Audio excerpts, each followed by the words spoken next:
What's up guys, it's Craigie here, and in today's video, I'm going to be showing you how to play YORICK in each ELO, starting from Iron to Diamond. About 1 month ago, I got another account to D1 playing YORICK only with a 71% win rate. Unfortunately, I forgot to take a screenshot, and I started using that account to learn other new champs, so the win rate went down pretty much. But overall, I've gotten a few accounts to Masters or D1, so I've got some experience when it comes to YORICK, up to D1 I'd say. Masters Plus, I'm struggling a bit right now, and I'll explain in the end of the video, but yeah, YORICK really struggles in high ELO. Anyway, let's get straight to the video.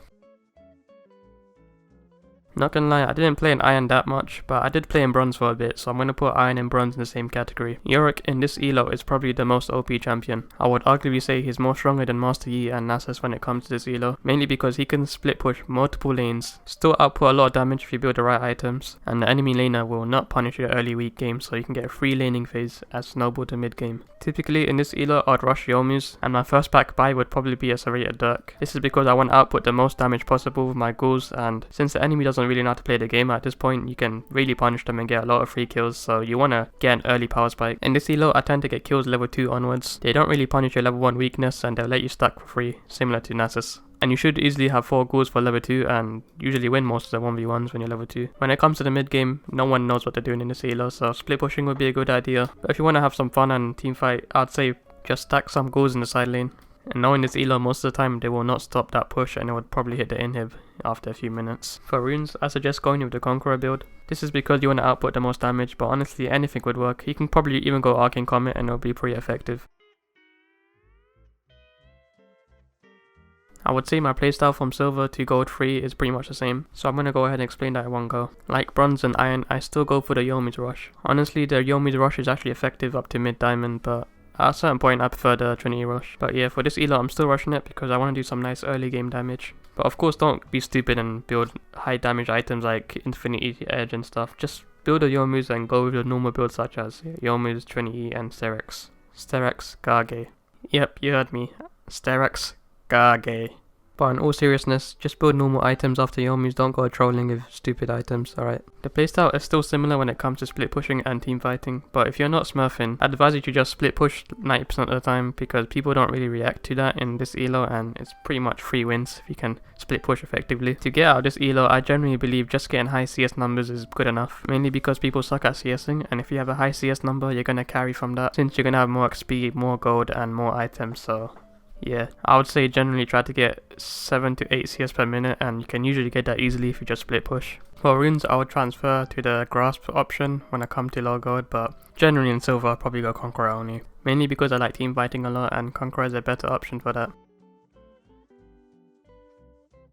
So this section is dedicated to people from Gold 2 to Plat 3. At this point, I strategically banned Tryndamere. It's a pretty annoying matchup. Even though I can deal with him in this ELO, it's really hard in the higher ELO, so if you're playing at this level right now and you're not smurfing, it's a hard matchup. And from personal experience, I feel like this ELO has the highest concentration of Tryndamere mains, so banning him isn't a bad option. At this point, my build will change to a more conventional YORICK build, so I'm going to rush Trinity Force into my normal build. My first pack would be a Phage, or if I can't do that, it would be a Longsword and a Ruby Crystal. I don't like it when I see YORICK mains rush Sheen because that's not really effective in lane. This is a much more effective route, and I explained in depth why I do this in my previous video, so check that out if you haven't already. Playstyle doesn't change that much compared to the ELOs below this, so split pushing is a good option, but if you like team fighting then make sure the side lanes are pushing with your ghouls so you can auto push whilst team fighting. But I don't want to sound like a broken record, just split push most of the time if you want to, but team fighting is a nice option as well. At this point I always go with my grasp option because I like punishing people in lane, but I sometimes will Conqueror if it's a full tank like a Malphite or a Maokai, but nowadays Malphite is a full tank if you think about it, and you never see Maokai in 2019. In Season 9, Plat 2 to Diamond 3 feels the same to me, so I'm going to put that in one category. At this point, I'll start playing a bit more seriously, but I do get a bit toxic because I see very stupid stuff happening in this ELO. Fun fact, my win rate drops when I play in this ELO, but it goes back up when I'm playing from D3 to D1, which is a bit weird. From this ELO onwards, I always ban Jax no matter the circumstance. This is because he's probably the hardest counter there is right now to YORICK. It's really annoying, very broken right now with these low cooldown Qs, so banning him is a good option. He's also often commonly picked here because people like abusing broken stuff. For builds it's very conventional, so I'd often go Trinity Force into Sterox Gauge into Titanic Hydra or even Spirit Visage. Just a typical Yorick build, nothing too risky. Unless I get really fed, then I might go Guardian Angel third item. I still play pretty aggressive in the early game because I can still take advantage of people's mistakes since we're not in the higher elos yet, but I suggest don't play too aggressive if you're not comfortable, especially if you're not smurfing. Just play more conserved, more passive until you're level 6. And try to split push at good moments. Most of the time I would actually team fight still because I like team fighting, but split pushing is very optimal. I suggest you split push. Alright, don't really team fight that much. Probably why my win rate drops because I like forcing team fights. Split pushing is Yorick's strength, so play towards it. For runes, of course, I'll go with my grasp runes, the typical runes I take in most of my games. You can check my previous videos of what runes I take. And Conqueror is non-existent. I don't pick it most of the time unless I'm facing a full tank, which I already explained.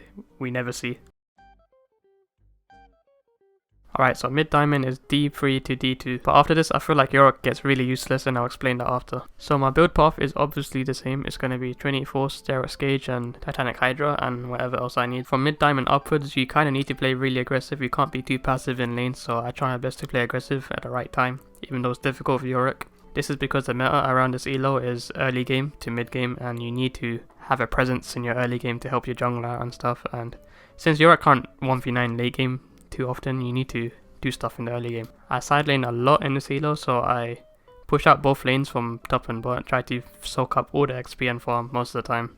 Almost like what the pro top laners do, they usually just side lane and TP or run in when the team fight is needed, so that's what you have to do. So I push out lanes with my ghouls pushing out after that, then I join the team, and if they don't need me, I push back to another lane and then do the same thing again and again. The whole game consists of me pushing side lanes and joining in for team fights. Of course my runes stay the same, so I always go grasp, and I forgot to mention, make sure Jax is permabanned.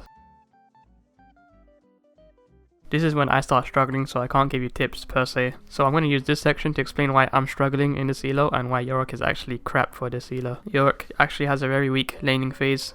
Luckily no one really takes advantage of this until we get to an elo where people start understanding the game. Yorick cannot compete with most top laners. His damage is non-existent in the early game. It feels horrible. I can't really trade at all. I'm always losing trades.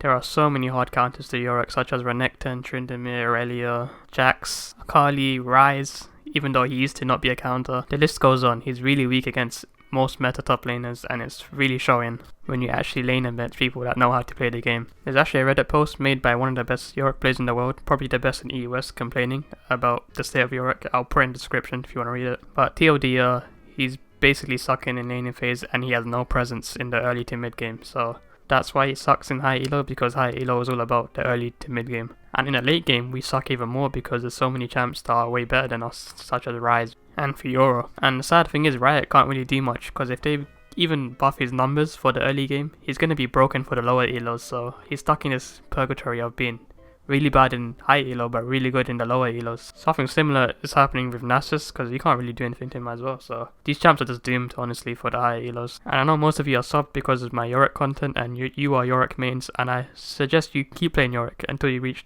D1, and if you really love Yorick you can still play him. I mean, you can get him to Grandmaster Challenger if you're really good with him, but it just takes more effort compared to playing other champs, and it's not something I want to do. So I'm thinking about making other content with other champs. Let me know if you would watch that, because I really want to do that. But I will still make Yorick content because he's still good mid diamond and below. You can really pick him up and do good with him, but he just really struggles in high elo and it's really frustrating as a Yorick player. So that's the end of my video. I hope you learned a thing or two. Subscribe if you want to see more knowledgeable content, like the video if you enjoyed it, and I'll see you in the next one.